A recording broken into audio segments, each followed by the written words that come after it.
네, 시청자 여러분 안녕하십니까, 박종진입니다. 인간이 높고 낮음이 없고요, 기하고 천함이 없지요. 하지만 현실에서는 그렇지가 않습니다. 인간이 걸치고 있는 옷도 모두 다 벗고 나면 어떨까요? 네, 적어도 대자연 앞에서만큼은 모두 똑같아야 하는데 역시 이것도 현실에서는 그렇지 않은 것 같습니다. 강력한 태풍이 다가오고 있다는 일기예보에 저와 같이 도시에 사는 사람들은 기껏해야 우산 걱정하겠죠. 자식들 우산 걱정하고, 출근할 때 또 차에 두고 나올까 우산, 이런 거 걱정이 전부입니다. 하지만 이 시각에 농사 짓고요, 고기 잡는 우리 농민 어민들은 1년치 생계를 걱정해야 합니다. 시름과 한탄 속에 이 대자연과 사투를 벌여야만 합니다. 이분들은 우리 국민들의 양식을 책임지고 있습니다. 네, 불시에 닥치는 자연재해로 인해서 우리 농민과 어민들의 삶의 터전이 송두리째 날아가는 일이 없었으면 좋겠습니다. 정부가 정신 차리고요, 네, 정치권이 정신 차려서 이분들 세심하게 보호하고 지원해 줘야 되지 않겠습니까? 네, 바로 그것이 국가가 존재하는 이유입니다. 정신 차립시다, 우리 모두요. 오늘도 정치권 소식 먼저 살피고 가겠습니다. 민주당도 지금 내부 태풍에 휩싸였습니다. 네, 태풍이 먼저 왔습니다, 민주당에. 지난주 이 시간 새누리당 경선에 거침없는 비판을 날리셔서 시청자들로부터 엄청나게 많은 인터넷 항의를 받으신 분이 오늘은 민주당을 향해서는 어떤 태풍의 또 말을 해 주실지 궁금합니다. 네, 명지대학교 정치외교학과 신율 교수 자리했습니다. 안녕하십니까. 안녕하세요. 네. 예, 아주 좀 공평할 필요는 있죠, 우리가. 아니, 공평할 필요뿐만이 아니고 네. 여기도 이거 문제가 많죠. 엄청 문제가 많죠. 네. 근데 제가 한 가지 말씀드리는 게 여기라는 것은 민주당 얘기예요. 민주당이죠. 지금 뜬 거 보면 김두관 후보에 이어서 손학규 후보도 민주당 대선 경선 내일부터 경선 복귀하겠다. 지금 이렇게 나오고 있습니다. 아, 새로 떴습니까? 네, 지금 떴습니다. 아, 그럼 이제 정세균 후보만 남은 거네요. 근데 사실 이거는 제가 뭐 이 자리뿐만이 아니라 수십 차례, 수백 차례 정말 각종 언론과 신문 컬럼에 제가 이미 얘기를 했었습니다. 네. 이 모바일 경선 하면 이거는 반드시 문제가 발생한다. 이거는 사실 명약 관화한 문제였거든요. 이게 오래간만에 법으로 치면은 이게 4대 투표, 뭐 비밀 투표, 4대 원칙, 보통 비밀 투표. 평등 보통 그렇죠. 평등. 직접 평등 비밀 네. 보통. 여기 몇 개 위배되죠, 이게? 두 개입니다. 일단 두 개가 위배되죠. 직접 선거를 하는지 누가 그걸 컨트롤합니까? 컨트롤할 네. 수 있습니까? 그렇죠. 그죠? 옆에 아버지 이름으로 내가 전화 받아서 할 수 있죠. 할 수 있죠. 예. 그다음에 두 번째로는 평등, 직접 우리가 쉽게 얘기하면 보통 선거도 사실 그렇거든요. 예. 모바일 기기를 한 명이라도 전 국민 중에 안 갖고 있으면 이걸로 한다라는 거는 사실 그거는 보통 선거의 위반입니다. 네, 안 갖고 있는 사람이 충분히 있을 수가 있죠. 있죠. 네. 그리고 또 한 가지는 뭐냐면 이제 비밀 선거. 뭐냐면 이게 여러 명이 모아가지고 할 수도 너 있는 이거 거고. 찍었냐 안 찍었냐 확인할 수 그러고 있죠. 뭐 얘기한 다음에 그 사람 말에 이렇게 좀 넘어가서 또 찍을 수도 있는 거고. 그러니까 이거는 사실상 원래부터 문제점을 잉태하고 있었던 그런 거예요. 자, 한번 뒤집어 놓고 생각해 보세요. 이게 그렇게 좋은 거라면 민주당 주장대로 뭐 엄지혁명 그 정도로 좋은 거라면 아니 미국이나 유럽에서 했죠. 딱 한 번 있습니다. 2005년 쭈리 깡통에서 그러니까 깡통이라는 건 스위스 쭈리 깡통이라는 건 이제 그 주라는 뜻이거든요. 네. 주라는 의미거든요. 스위스에서는 네. 주를 깡통이라고 하는데 쭈리히는 도시 겸 주입니다. 서울특별시처럼. 네. 예? 거기에서 주민투표, 거기는 워낙 주민투표를 많이 하니까 네. 딱 한 번 한 적이 있어요. 아니 그렇게 좋으면 아니 그 재외국민 투표도 말이에요. 그 뭐 비행기 타고 와서 투표해서 뭐 투표율이 낮다고 그러는데 중앙선관위에서 그걸로 하면 될 거 아니에요. 근데 그게 안 되는 겁니다. 중앙선관위가 왜 모바일 투표에 대해서 이 관리 감독을 안 하려고 하느냐? 이건 애시당초부터 문제투성인 거거든요. 이거 그러니까 위헌 소송을 예를 들어서 교수님이 내면 이기겠네. 위헌 소송을 내면. 위헌 소송이 이게 왜 냅니까? 당내 지금 선거인데. 이게 법에 위배된다는 거 아닙니까? 당내 선거인데. 그러니까 이거를 예를 들면 이런을 그럼 당내에서 누군가 당원이 위헌 소송 내면은 그게요. 얘기될 수 있다는 얘기예요. 아니요. 헌법 그게요. 재판소에서 고민해 볼 수 있는 내용이네. 뭐 아닌가요? 사실은 그게 이제 뭐 예를 들면 그럴 수 있죠. 네. 특히 이제 예를 들면 우리가 총선 때 예. 혹은 우리 재외국민 투표하지 않습니까? 우리 모바일로 하자. 그렇게 해서 모바일 투표를 많이 중앙선거에 한다면 누군가가 그걸 하면 그건 200% 걸립니다. 제가 볼 때는. 대선을 만약에 대통령 선거를 모바일로 하면 그거는 사실은 비용을 상상할 줄이기 수가 위해서 없는 거죠. 그렇게 되면 아이디어 완전히 이게 투표 자체가 무효가 엄청 되는 거죠. 그리고 이거는. 사실 할 수가 없는 아이디어는 거죠. 그런 거예요. 뭐 투표를 용이하게 하고 뭐 그러는데 아니 우리 나쁜 쪽으로 머리 쓰는 사람은 이럴 수 있거든요. 동원 투표가 문제 아닙니까 지금? 동원은 진짜 용이하게 할 수 있는 게 모바일이에요 사실. 그리고 왜냐면 직접 하는지는 컨트롤이 안 되니까 이 아웃 오브 컨트롤인 상태에서 무슨 일이든 못 옆에 하겠습니까? 친구한테 잠깐만 빌리자. 빌릴 수도 있고 그러니까 우선 선거인단 등록할 때 가족들 휴대폰 모아가지고 자기가 대리 선거인단 등록을 할 수도 있는 거고 그리고 뭐 여러 가지 방법이 우리가 상상할 수 있는 방법 많아요. 착신 전화를 콜센터 같은 거 운영할 수도 있는 거고 여러 가지 방법이 있습니다. 중요한 건 그것을 다 걸러낼 수 있는 어떤 그 제도적 기술적 장치가 있느냐라고 했을 때 그 완벽성은 아무도 보장을 못한다는 거죠. 그럼에도 불구하고 민주당이 왜 이렇게 모바일 투표에 집착을 하게 됐는지 전 그게 궁금하고 한 가지 더 말씀드리자면 추미애 위원장이 원래 이분도 모바일 투표의 문제점에 대해서 알고 있었어요. 예? 법대 그래서 나하고 판사 출신 아닙니까? 뭐 꼭 그래서 그렇다기보다 문제점을 알고 있었는데 어떻게 중간에 입장이 바뀌었어요. 그럼 왜 바뀌게 됐는지도 전 굉장히 궁금합니다. 사실은. 그렇기 때문에 이 모바일 투표는 애시당초부터 문제점을 잉태하고 있었다. 그럼 지금 이제 문제가 수습됐느냐? 수습된 건 없고요.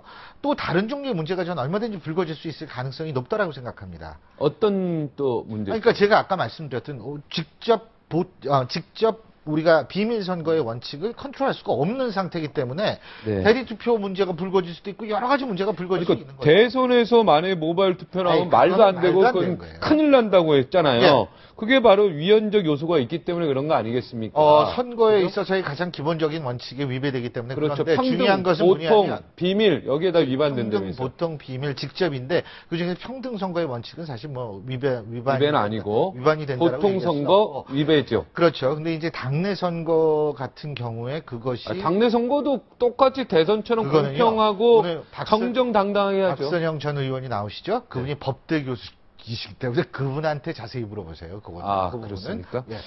독도 근데 얘기해야 어쨌든 됩니다. 예. 어쨌든 그것은 기본적으로 문제가 많다는 지금 거죠. 새누리당 전당대회에서도 이번에 20%인가 뭐 하지 않았습니까? 그거는 모바일 투표 아닌가요? 그건 일반 국민. 20, 30은 이제 국민 여론조사. 여론조사입니까? 예. 그건 예를 들어서 여론조사 기관에 의뢰를 해서 그렇죠. 여론조사한 거군요. 예. 네. 그것도 사실은 일반 투표에서 여론조사하는 건 말이 안 되죠. 네. 근데 이제 어쨌든 당내 선거이기 때문에 그건 그럼 모바일 없는데. 투표보다는 여론조사는 조금 더 신뢰도가 높다고 봐요. 저는 제가 볼 때는 둘 다 신뢰도가 낮다고 봅니다. 비슷비슷합니까? 근데 문제는 뭐냐면은 지금 현재 제주도 같은 경우에는 88%가 전체 그 선거를 하겠다는 유권자들의 88%가 모바일 선거를 한 거고요. 네. 그렇기 때문에 제가 볼 때는 그 비중이 굉장히 커요. 모바일 선거 비중이. 모바일 선거 하겠다. 왜냐면 일단 편하니까. 몇 프로나 되죠? 이번에 민주당에서 모바일 선거. 선거인단 신청한 사람 중엔 91%가 모바일 선거를 하겠다 그런 거고요. 제주도 같은 91%가요? 제주도 같은 경우에. 야, 그러면 근데- 이번에 근데 9%만 88 직접 와서 투표한 거고 91%가 아니죠, 모바일 아니죠. 선거입니까 이게? 투표율이 56% 아니에요. 그러니까 네. 56% 투표한 사람 중에선 88% 가량이 모바일로 투표를 한 거라고 보시면 됩니다. 그런데 하여튼 대부분이 모바일 선거라고 대부분 보면 돼요. 모바일 선거로 뽑은 네. 거예요. 그러니까 네. 이게 사실은 문제가 터지기 시작하면 계속 터진다는 거예요. 예, 그러면 아까 이게 지금 문제가 모바일 선거에서 끝까지 들어야 되는데 1번 정세균 하면 2번 손학규, 2번 김두관인가 제가 잘 모르겠습니다만. 이번 김두관. 네, 김두관. 3번 손학규 받고 내가 예를 들어서 김두관을 딱 찍었다. 그리고 딱 끊었다. 그거 다 들을 근데 이제 귀찮으니까. 잠깐만요. 네, 이럴 때 문제가 되는 거죠. 문재인 후보 측에서는 그렇게 얘기를 하고 있습니다. 중간에 얘기 나올 때 눌러도 어차피 안 된다, 이게. 입력이 안 된다. 이렇게 얘기를 합니다. 그러니까 말이 쭉 멘트가 나오고 있을 때 그냥 갑자기 1번 정세균 이렇게 나왔다고 했을 때 그냥 1번 눌러버리면 그런 사람 있죠. 있는데 그게 입력이 안 된다는 거예요. 그 뭐 예를 들면 투표를 하셨습니다 이런 멘트가 안 나온다라는 주장을 하고 있습니다. 근데 이제 다른 쪽에서는 다르게 주장을 하는 거죠. 그런데 어쨌든 제가 볼 때는 이건 기본적으로 여러 가지 문제가 있는 제도일 수밖에 없고 궁금한 것은 당 지도부나 당 선거관리위원회가 그렇게 문제가 있는 것을 왜 그렇게 밀어붙였는지. 아니, 그러니까 1번 중간에 누르는 거 이것도 무조건 인정하는 걸로 어떻게 시스템 그 기술적으로 그게 안 되나 보군요. 그거야.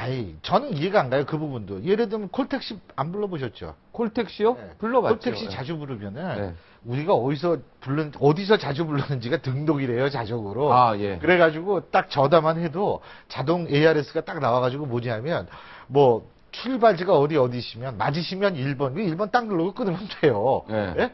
예? 그런데 그 콜택시도 그런 식인데 예? 아니 왜 그게 기술적으로 안 되는지 그건 모르겠어요. 누가 마지막까지 그걸 듣고 있습니까, 그걸? 그러니까 지금 이제 문재인 후보 측은 이제 그렇게 주장을 하고 있습니다. 그러니까 1번 뭐 중간에 눌러도 어차피 투표가 안 되는 거다. 근데 사람이 헷갈릴 수는 분명히 있는 거거든요. 실제적으로 이번에 50몇 예. 프로밖에 투표가 안 된 56% 거니까. 정도밖에 네, 모바일 투표가 그 안 투표. 된 거죠. 근데 그걸 제가 여실히 보여주고 있는 거죠. 그리고 제가 이제 84% 박근혜 후보가 득표한 거 가지고 뭐라 그랬는데 이게 주인이 없는 정당이에요, 민주당은. 네. 네? 근데 문재인 후보가 59.82%일 겁니다, 아마 제 기억으로는. 네. 그렇게 제주도에서 그렇게 얻었어요. 네네. 어제 울산도 울산에서 이겼습니다. 52% 정도. 네. 다 50% 넘겼어요. 네. 이거는 진짜 이거는 주인 없는 정당에서 이거도 굉장히 기가 막힌 막강한 지지율이에요. 사실. 엄청나게 생각보다 높다는 거죠. 그렇죠. 4명이 나와서. 당연하죠. 50몇, 9%. 아니, 그 4명 합쳐도 40%가, 아니, 50%가 안 돼요, 지금. 이런 거는 사실은 굉장히, 뭐, 좋은 말로 하면 의외의 결과라고 얘기를 하고, 나쁜 말로 얘기를 한다면, 이거는 정말 여러 가지로 궁금한 점을 오히려 사람들한테 많이 만들어낸다라고 얘기할 수밖에 없는 상황이죠. 네. 근데 지금 김두관 후보가 보이콧 했다가 다시 돌아섰습니다. 지금 또 손학규 후보도 다시 그렇죠. 왜 이런 정치적 판단을 하고 있을까요? 왜냐하면 지금 사실은 그래요. 이분들도 지금 어쩔 수가 없다라는 생각이 드는 게, 자, 어제 울산에서 투개표를 강행을 했어요. 네. 당 지도부는. 전 그 부분도 이해가 안 되는 게, 지금 당 지도부나 선관위나 이게 후보들하고 자존심 싸움하는 게 아니거든요. 아니, 당 경선이라는 걸 왜 합니까? 본선 경쟁력을 키워주기 위해서 경선을 하는 거지, 당 지도부나 선거관리위원회가 대선 후보를 이기기 위해서 하는 게 아니거든요. 예. 그런데 이걸 그냥 밀어붙였어요. 밀어붙이고 나가지고 어떤 결과가 나왔냐 하면 결국은 이 울산에서 사실은 참관인들이 참관을 안 한 걸로 저는 알고 있는데, 네, 막 저렇게 후보들의 참관인, 네. 물론 중앙선거관리위원회, 국가적 차원의 중앙선거관리위원회는 입회를 했어요. 그 개표 과정에. 그리고 당 선관위에서 이제 한 모양인데, 좀 그렇게 밀어붙일 문제인가라는 것도 의아스럽고, 그렇게 밀어붙였는데도 거기에 대해서 더 큰 반발이 있을 거라고 생각했는데, 오늘 다시 들어가는 후보들의 모습도 물론 부담이 있었을 거예요. 왜냐하면 경선 파행에 대한 책임 같은 것들이 있을 테니까. 뭐 수학적 계산은 안 들어갔을까요? 정치적 계산? 수학적 계산은 지금 해보면 더 헷갈리죠. 아, 제가 볼 때에는 워낙 표차가 크기 때문에 지금. 네, 여기서 상당히 포기를 한다고 해서 거예요. 얻을 게 없다 이런 얘기죠. 그리고 당 경선을 지금 법적으로도 깰 수가 없어요. 그리고 선거법상으로 깰 수가 없는 거고, 그리고 그럴 바에는 계속 갈 수밖에 없는 건데, 그리고 자꾸 본인이 그런 상황에선 지연시킨다라는 욕을 넘어갈 바에는 그냥 가겠다라는 건데, 앞으로 굉장히 험난할 거라고 봐요, 저는. 삐끄덕 하면서 울퉁불퉁하게 지금 가고 있는 민주당의 그거는- 경선 제도 지금 이 상황을 보면서요. 이렇게 되면은 안철수 후보만 지금 웃고 맞습니다. 있는 거 아니겠습니까? 정확한 지적이에요. 그러니까 이게 뭐냐면, 자, 이 민주당, 이거 보면 민주당 지지자들이 일단은 머리를 돌릴 수밖에 없어요. 이게 뭐냐 이거죠, 대체. 예? 그리고 거기에서 설령 누가 대선 후보로 뽑힌들, 그 사람이 본선 나가면은 과정의 정통성을 인정받을 거라고 생각하십니까? 그렇지 않아요. 우리나라 국민들이 이렇게 바보가 아닙니다. 그렇게 되면 본선 경쟁력을 까일 대로 까인 상태에서 본선에 나가는 꼴이 되는 거거든요. 감동의 드라마는 고사하고 본선 경쟁력이라도 깎이지 말아야죠. 근데 지금 지금 그렇게 생긴 거예요, 이게 지금. 그렇게 되면 무당파층은 더 늘어나고. 근데 그 무당파층은 뭐냐면 야당성 부동층이 되는 거거든요. 그렇죠. 그럼 그 야당성 부동층은 떠다니다 어디로 가느냐? 안철수 교수한테 가죠. 더군다나 경찰 불법 사찰 문제까지도 지금 의혹이 제기되고 있는 상황 아닙니까? 네. 그럼 동정령 플러스 완전히 뭐 살만 나게 되는 경찰 거죠. 불법 사찰 뭡니까 그게?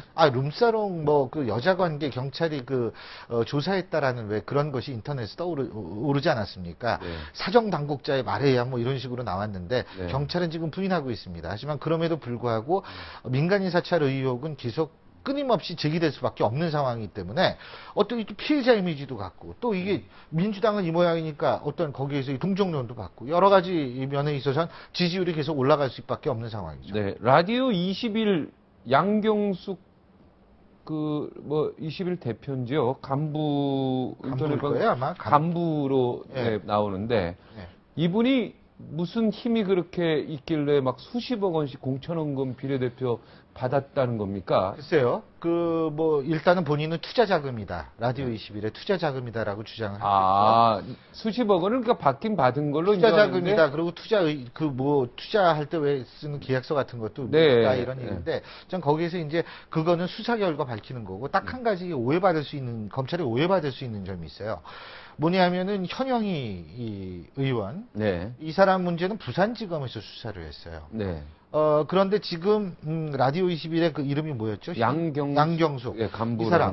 네, 이 사람에 대한 수사는 지금 중수부에서 맡고 있습니다. 중수부에서 하고 있습니다. 물론 중수부에서 첩보를 입수했고 중수부에서 들어온 얘기이기 때문에 우리가 수사한다라는 중수부의 논리가 있습니다만 실제적으로 일반 사람들이 볼 때에는 이 여당 거는 검찰청에서 하고 이거는 중수부에서 하는구나.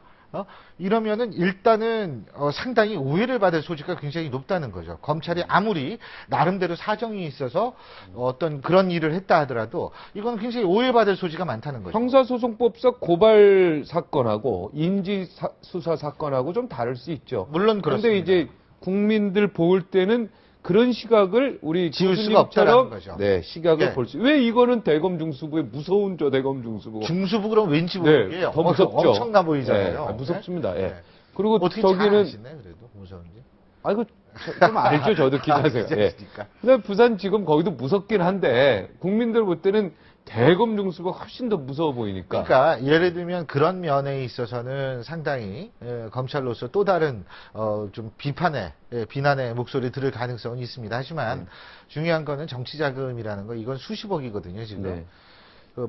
몇십억인지는 모르겠습니다만 그런 의혹이 만일 있다면 그거는 뭐 명명백백히 밝혀야겠죠. 그러면 그게 만일 밝혀져가지고 무슨 또 다른 의혹이 나온다면 그땐 또 민주당 또 한 번 힘들어지는 거죠. 네. 근데 지금 사실 정치권에서 누가 돈 받았다, 어떻게 했다 그러면은 누구든 제가 받았습니다. 제가 죽을 죄를 졌습니다. 이런 사람은 없잖아요. 검은 돈 받았다고 인정하는 사람이 없죠. 없고. 한 명도 없죠. 전부 이거는 나는 정치 공작의 희생양이다. 이 얘기가 꼭 그렇죠. 나오거든요. 지금 그렇게 사실상 나오고 있어요. 그러니까 그런 얘기를 할 필요가 없어요. 왜냐하면 믿지도 않고 지나가는 개도 웃겠다 이렇게 양경수 간부가. 그러니까 어쨌든 그런 식의 이제 본인들이 어떤 식의 감정을 가지고 얘기를 하는지 모르겠습니다만 중요한 건 그냥 일단은 저는 수사에 충실히 임해주는 것.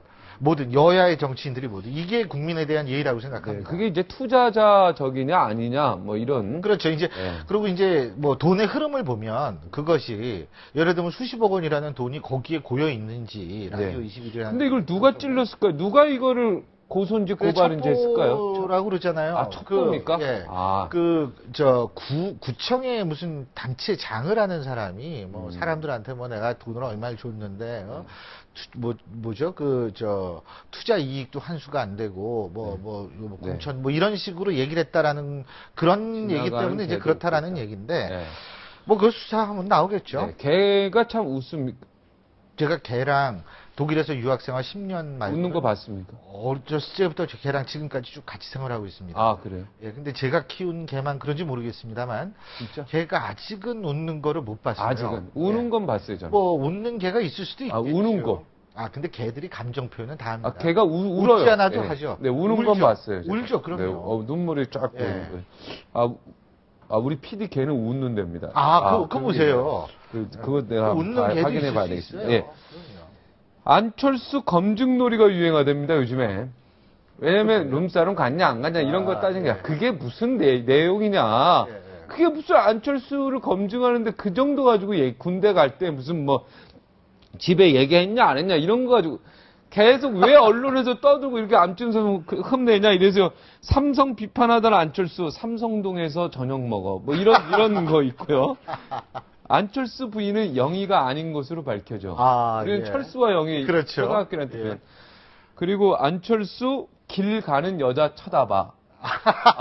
그러니까 이거는 그러니까 한마디로 안철수 지지자들이 지금 언론과 예. 정치인들이 떠들고 있는 안철수 이 검증대를 보면서 비웃는 얘기죠. 이게. 맞습니다. 예, 삼성 비판하는 안철수 삼성동에서 저녁 먹어. 이거 완전히 이게 제일 웃긴 것 같습니다. 예. 백화점에서 정장급의 서민경제 배려하네. 이것도 있네요. 근데 백화점에서 정장 구매했는지는 모르죠. 근데 이제 저는 사실 어떤 생각이 드냐면, 안철수 교수는 지금 점점 피해자 이미지가 굳어가고 있다는 점입니다. 네. 다시 말해서, 실제로, 특정 민간 통신사에서 그 뉴스가 제일 먼저 나왔거든요. 네. 사정당국자의 말에 의하면 안철수 교수의 뒷조사를 했다라는 것. 근데 경찰 당국은 지금 부인하고 있습니다만 그 얘기를 이렇게 보면 아주 그럴듯한 얘기가 많아요. 뭐 그때 당시 민간인 불법 사찰 문제가 불거지기 시작해서 뭐 자기네가 덮었다는 도 이런 식의 얘기가 쭉 나오니까 일반 사람들이 그걸 딱 읽었을 때는 상당히 사실처럼 받아들일 가능성이 높습니다. 어떤 것이 사실인지는 저는 밝혀지지 힘들 거라고 봐요.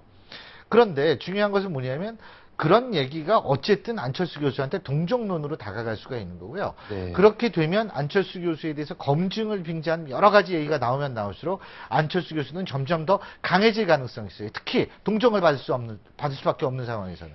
지금 어제 친구 뭐 상가집에 예. 갔었는데 그런 분위기 지금 그 말하는 예. 언론과 정치권에서 그 안철수의 무슨 룸사롱 갔냐 안 갔냐 너무 작은 부분에서 따진다. 사실의 본질은 거짓말 했냐 안 했냐 이걸 가지고 따지는 건데 그런 측면이 아니라 국민들 그걸 왜 자꾸 문제 되냐 그렇죠. 그게 무슨 뭐 문제감이 되냐 이렇게 보는 각도에서 정신 차려라 이렇게 얘기를 하시는 분들이 있더라고요. 그럼요. 예. 그리고 피해자 이미지가 더 커지잖아요. 네. 그러면은 사실은 그 얘기 하는 사람들, 제기하는 쪽 자체가 엄청난 피해를 받을 수밖에 없습니다. 그리고 지금 반대쪽으로 움직이고 있다라는 거 국민들이 그렇죠. 그죠? 예. 그리고 지금 민주당 그 모발이나 이런 것들이 지금 다시 안철수 교수 쪽으로 가게 유리하게 만드는 가는 거죠. 예.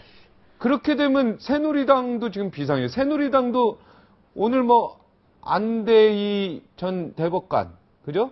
예. 이분을 지금 어떤 정치쇄신위원장으로 좀 임명하고 예. 원래 이분이 노무현 전 대통령 사시 동기고 되게 친하신 관계로 제가 알고 중수부장 출신이죠. 네. 뭐 그래가지고 뭐 찻대기 수사했다. 찻대기 수사했던 네. 그러니까 한나라당의 찻대기를 수사했던 검사였죠. 네. 네. 이분을 근데 새누리당에서 영입했습니다. 정치쇄신위원장. 예. 그러면 새누리당이 지금 행보는 잘하고 있는 거 아닙니까 좀? 어떻습니까? 아니 뭐 한 사람 외부에서 그렇게 데려오면 다 잘하는 건가요? 아니 지금 이게 한나라 찻대기 우리를 죽이려고 우리를 조사했던 그죠? 검사를 우리의 정치쇄신위원장으로 불렀다. 이거는 찻대기는 근데 이회창 후보 때 아닌가요? 어차피 한나라 어쨌든. 민정당 다 쭉 라인이죠. 그럼 뭐 그렇죠. 민주당은 뭐 그럼 옛날 신한당부터 시작해서 다 민주당 라인이죠. 그렇죠. 예. 근데 예. 저는 뭐 훌륭한 분이라고 생각해요. 네. 훌륭한 분이라고 생각을 하고 그런데 지나치게 이분을 강조하게 됐을 경우에 그렇게 된다면 오히려 역설적으로 저는 어떤 생각이 드냐면 오죽 바뀐 게 없으면 한 사람 바뀌어가지고 이 난리를 치느냐 전 그런 생각을 한다는 거죠. 그리고 네 공보단장도 사실은- 바뀌었죠. 네. 사실은 저는 어떤 생각이 드냐면 예를 들면은 지금 그 기획단장 같은 경우에 이주영 의원이 됐죠. 정책위장이었죠. 네. 네. 그리고 특보 네. 했었죠. 네. 근데 중요한 건 그때 전에 얘기했을 때는 최경환 의원이 됐는지 최경환 저 서- 의원이 원래 대선 그렇죠. 총괄본부장 했어요. 네. 그러고 이제 지금 사무총장 하시는 서병수 사무총장이 네. 되느냐 뭐 이런 얘기가 나왔었죠. 근데 결국 대선 단장은 후보 비서실장의 최경환. 그렇죠. 네. 그런데 이제 의원이 됐죠. 근데 사실은 이거는 말이에요. 그 안에서 다 도는 거예요. 뭐 새로운 게 없잖아요. 그렇기 때문에 저는 뭐 그러니까 안대희 대법관은 좀 새롭죠. 근데 중요한 네. 건 뭐냐면 유난히 아까도 얘기했지만 유난히 한 사람만을 부각시킨다라는 것은 그만큼 새로운 내용이 빈약하다는 것을 반증한다는 거죠. 네. 알겠습니다. 여기까지 듣겠습니다. 오늘 뭐 민주당 뭐 골고루 다 했죠? 다 있죠. 네. 정치권 뉴스가 엄청 쏟아지는데 오늘 독도 문제를 짚기 위해서 여기서 마치도록 하겠습니다. 오늘 고맙습니다. 예, 고맙습니다. 일파만파 정면 충돌 양상으로 치달았던 한일 외교 갈등이 주말을 지나면서 좀 차분해지는 것 같습니다. 태풍도 오고 있고요. 일본이 국제사법재판소 제소를 안 하게 된다면 우리가 기뻐해야 됩니까? 이참에 아예 이 지긋지긋한 영토 논쟁 자체를 완전히 끝내버렸으면 소원이 없겠습니다. 한마디를 하셔도 귀에 쏙쏙 들어오는 명쾌한 주장을 펼치시는 박선영 전 의원, 그리고 이재영 경남대 교수인데 이분이 이 한일관계 전문가입니다. 이분 경남대 부산에서 올라왔습니다. 잠시 후 뵙겠습니다. 58초에 뵙겠습니다.